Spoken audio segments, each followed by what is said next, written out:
The pinyon pine is the tree of the high desert. Smaller than the ponderosa pine and slower growing, it thrives in the dry woodlands of the American Southwest.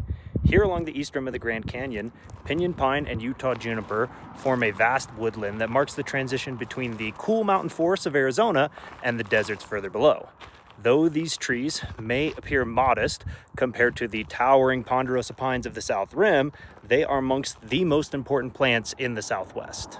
Ponderosa pines have long needles designed to blanket the forest floor. Pinyon pines have much shorter needles that helps them conserve water in these warmer, drier climates.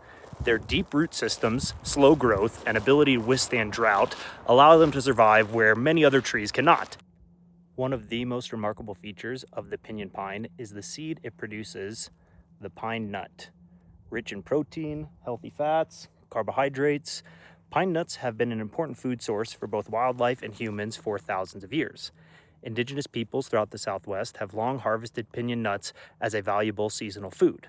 But producing such a nutritious seed comes at a cost for the tree.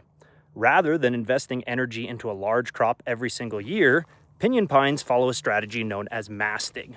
Most years, the trees may produce only a modest number of cones. Then, when the weather conditions are just right, entire forests synchronize their efforts to produce an enormous seed crop all at once. Historically, these major mast years have occurred roughly every 4 to 7 years. During one of these bumper crops, millions upon millions upon millions of pine nuts suddenly become available across the landscape.